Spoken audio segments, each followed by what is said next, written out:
ये बड़ी मुसीबत और बड़ा झटका राहुल गांधी के लिए। लोकसभा में देखिए अयोग्य घोषित करने के बाद से नोटिफिकेशन भी जारी कर दिया गया है। राहुल को कल सुनाई गई थी 2 साल की सजा, सूरत कोर्ट ने सजा सुनाई थी मानहानि केस में, और इसके बाद से लगातार राहुल गांधी की मुश्किलें बढ़ती गई और आज राहुल गांधी को लोकसभा से अयोग्य घोषित कर दिया गया है। और विनय हमारे साथ लगातार बने हुए हैं। विनय, जरा ये समझाइए, क्योंकि लोकसभा से अयोग्य घोषित कर दिया गया है राहुल गांधी को, अब राहुल गांधी के पास आगे क्या विकल्प रहने वाला है? क्योंकि 30 दिन का समय दिया गया था, बेल पर है 30 दिन के लिए, और ऊपरी अदालत में जाने वाले थे, लेकिन उससे पहले ही अयोग्य घोषित कर दिया गया है। अब आगे क्या कदम? देखिए, जो 30 दिन के समय की बात की जा रही है, उसी के आधार पर राहुल गांधी के वकीलों की तरफ से हाई कोर्ट का दरवाजा खटखटाया जाएगा। गुजरात हाई कोर्ट जाएंगे राहुल गांधी के वकील और इस बात को मेंशन करेंगे कि जब सूरत कोर्ट ने अपना आदेश दिया था तो उन्होंने 30 दिन का समय दिया था कि वो ऊपरी अदालत में अपील कर सकते हैं, तो ऐसे में बीच में उनकी सदस्यता क्यों समाप्त की गई। अब इस आदेश के आधार पर ही राहुल गांधी के वकीलों की तरफ से अपील की जाएगी। चूंकि जिस तरह का नोटिफिकेशन संसद भवन की तरफ से जारी हुआ है, उसको लेकर उसमें साफ कहा गया है कि सूरत कोर्ट ने राहुल गांधी, जो कि सांसद है वायनाड से, 2 साल की सजा कल सुनाई है, और चूंकि जो सेक्शन है उसके आधार पर सदस्यता रद्द की जा रही है। अब ये अपील करना होगा, क्योंकि राहुल गांधी के वकीलों की तरफ से कल ही कहा था कि जो सूरत कोर्ट की तरफ से जो ऑर्डर आया है जिसमें राहुल गांधी को दोषी करार दिया गया है और साथ ही साथ जो 2 साल की सजा सुनाई गई है, इन दोनों को वो चैलेंज करेंगे।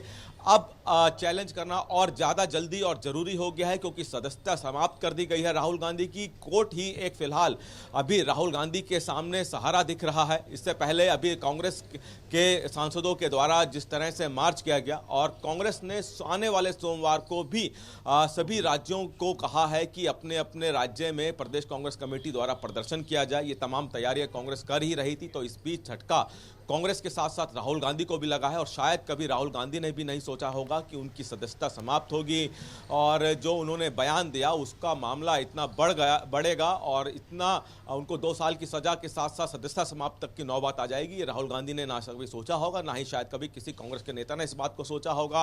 अब चूंकि जब सदस्यता समाप्त हो गई है, तो अब सोचना पड़ेगा कांग्रेस को कि अब कैसे आगे इसको चैलेंज किया जाए। सड़कों पर प्रदर्शन तो कांग्रेस कर ही रही है, लेकिन कोर्ट में भी इस लड़ाई को लड़ना है और इस लड़ाई को जीतना है। अगर कांग्रेस को राहुल गांधी की सदस्यता बरकरार रखनी है, तो कोर्ट में भी इसको लड़ना जरूरी है, और उसी की तैयारी में अब शायद राहुल गांधी के वकील लग गए होंगे। चलिए ठीक है विनय, बने रहिए और न्यूज रूम का रुख करते हैं। प्रोक्ष चौधरी हमारे साथ बने हुए। प्रोक्ष, जरा ये समझाइए, क्योंकि राहुल गांधी को 30 दिन के लिए राहत दी गई थी, यानी कि 30 दिन के बेल पर थे राहुल गांधी।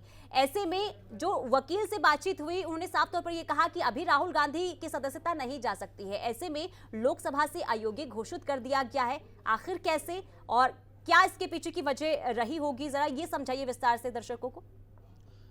जी बिल्कुल, देखिए पुनीता, क्योंकि राहुल गांधी को झटका तो लगा है, लेकिन बात करें 2 वर्ष की, क्योंकि पहले जब मनमोहन सिंह की सरकार थी, कांग्रेस की सरकार थी, तो उस समय जो ये समय अवधि थी ये 5 वर्ष की थी कि अगर किसी को सजा होती है तो और 5 साल तक की होती है तो सदस्यता रद्द होगी। लेकिन इसका विरोध राहुल गांधी ने किया था और उसके बाद इसको समय अवधि को घटा के 2 साल कर दिया था। अब 2 साल कर दिया और राहुल गांधी को भी जो बीते दिन है मानहानि केस में, तो 2 वर्ष की सजा हुई है। तो ऐसे में उसी कानून के तहत राहुल गांधी की जो सदस्यता है उसको खत्म किया गया है। तो कहीं ना कहीं ये गले की फांस जो है राहुल गांधी के लिए भी बनती नजर आ रही है कि सदस्यता राहुल गांधी के लिए रद्द कर दी गई है। लेकिन क्योंकि लीगल पूरा मैटर अब हो जाएगा, राहुल गांधी के जो वकील है उनकी तरफ से बीते दिन भी कहा गया था कि इस पूरे मामले को जो है लीगल तरीके से लिया जाएगा, और अब देखना रहेगा किस तरीके के स्टेप जो है राहुल गांधी के वकीलों की तरफ से लिए जाएंगे, क्या आगे अपील की जाएगी, किस तरीके से रहने वाली है पूरी की पूरी एक कड़ी किस तरीके से रहेगी। तो ऐसे में अब अगला जो स्टेप है वो वकीलों की तरफ से किया लिया जाता है, ये देखने वाली बात रहेगी। लेकिन क्योंकि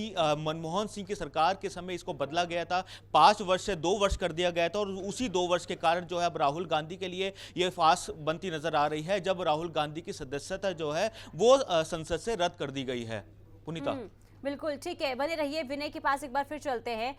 विनय, देखिए राहुल गांधी हर बार बयान देते हैं और अपने ही बयानों में घिरते हुए नजर आते हैं। लगातार बीजेपी की तरफ से हमला भी किया जाता है, लेकिन इस बार जो राहुल गांधी ने 2019 के बयान को लेकर जो उन्हें झटका लगा है, शायद राहुल गांधी ने भी नहीं सोचा होगा कि उनका एक बयान उनके लिए इतनी बड़ी मुसीबत बन सकता है।